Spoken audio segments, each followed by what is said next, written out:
We're going to start with a PA projection for the Barium Enema. So we're going to do this on a 14 by 17 lengthwise, or you can use two 14 by 17 crosswise. It's going to be done at 40 inches. You're going to put your cassette in the bucky, line your tube up to your cassette. And we're going to center straight down mid-sagittal plane at the level of the iliac crest.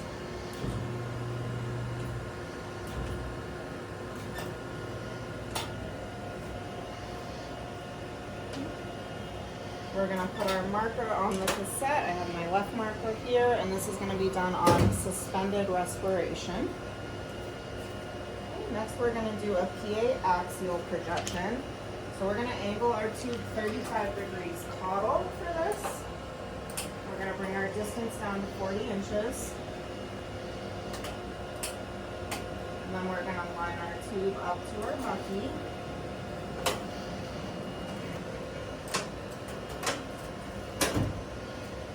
So we're going to center at the mid-sagittal plane at the level of the ASIS.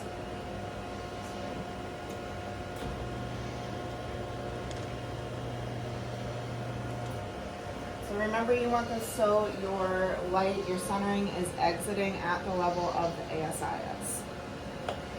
Okay. This again is on suspended respiration. Okay, the next position is a PA oblique. This is an RAO position. So go ahead and put your right arm down along your side and roll up onto your hip. So this is again at 40 inches. We're going to line our tube back up to our bucky.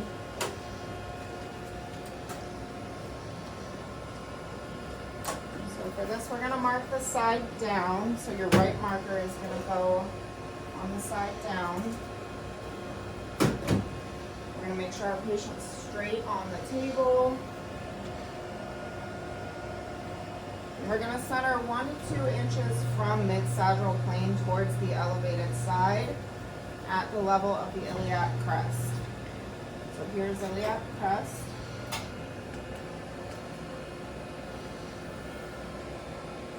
Can you scoot forward just a little bit? So here's mid-sagittal plane. So from here, we're going to go 1 to 2 inches towards his elevated side.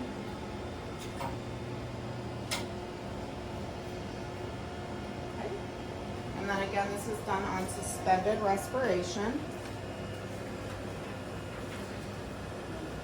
Our next picture is going to be an LAO position. So we're going to go the opposite way with the patient's body. Switch our marker out, so instead of our right, we have our left on the side down. Again, make sure your patient is turned enough and that they're straight. Can you bring your shoulder up some more? And we'll be at the level of the iliac crest, 1 to 2 inches from mid-sagittal plane towards the elevated side. Okay, and suspended respiration for that. Okay, the next picture is a lateral, so we'll have you turn on your left side. We're going to keep our left marker, but we're going to move it to the front of the cassette for this image. Okay, we're going to center perpendicular to the mid-coronal plane at the level of the ASIS.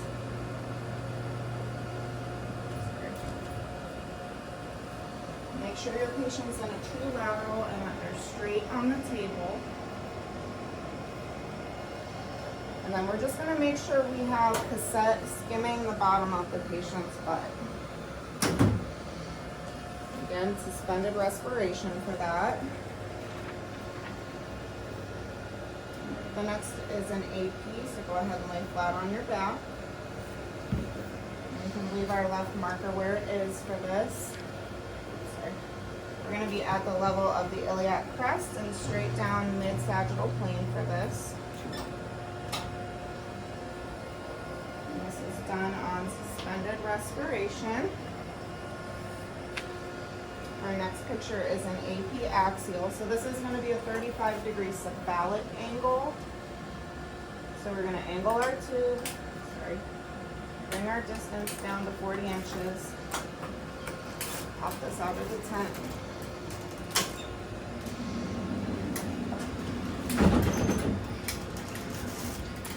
after you put it back in the tent. And then line that up to your bucky. I'm just going to leave my left marker for this one. So for just the AP axial, we're going to center along mid-sagittal plane about 2 inches below the level of the ASIS.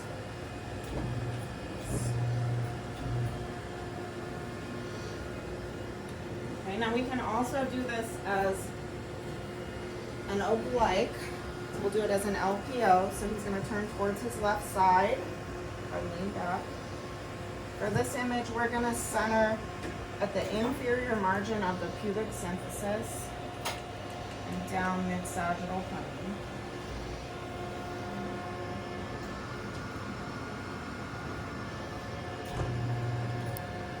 And these are both done on suspended respiration. And then we have a regular LPO with no angle.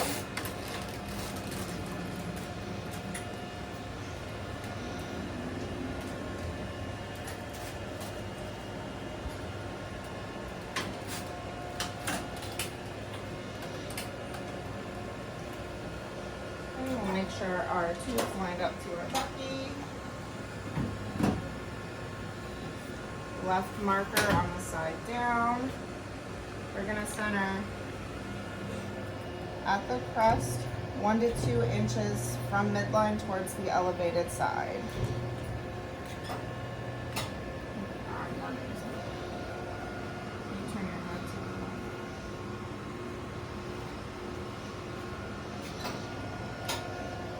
This is done on suspended respiration. And then we'll do an RPO, so same thing but the opposite way. I'm going to switch our marker out for our right marker because we want to mark the side down. Okay, so we're at the level of the iliac crest, 1 to 2 inches from the sagittal plane towards the elevated side. Again on suspended respiration. The next one is a decubitus position. We're going to take our cassette out, put it in the grid.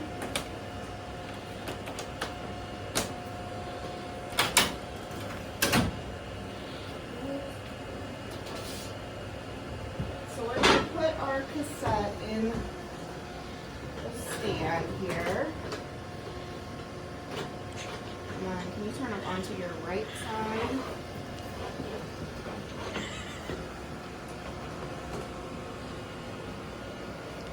So we're going to take this out of the tent.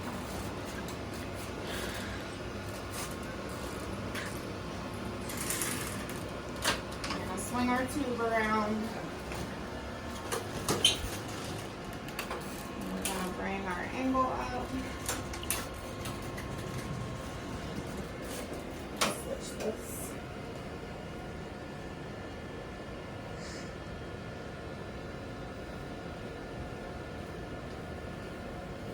So we're going to center at the crest for this.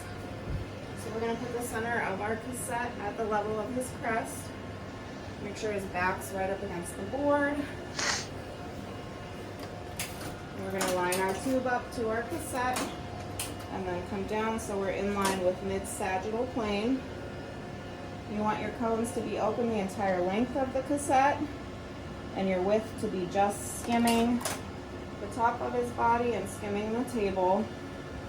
And we're going to mark this with our right marker because we're marking the side up for this. And we can do the same thing. We'll have the patient flip over now so their belly is facing the grid. And their arms are going to be up above their head for this. We're still centering at the iliac crest. Make sure their hands are above their head. We're just going to line this back up so it's all in line. Again, light skimming the top and skimming the table. And we would still use our right marker because his right side is up. Okay, and our last position is a ventral decubitus. So you're gonna lay on your belly. Arms are gonna be folded up above his head. Again, centered at the level of the crest. And we'll line our tube up to that. And then this time we're gonna be in line with mid-coronal plane. And we're just gonna cone our width down so we're skimming the top and skimming the table. We're gonna use our right marker because his right side is closest to our grid. And these are all done on suspended respiration. That's it.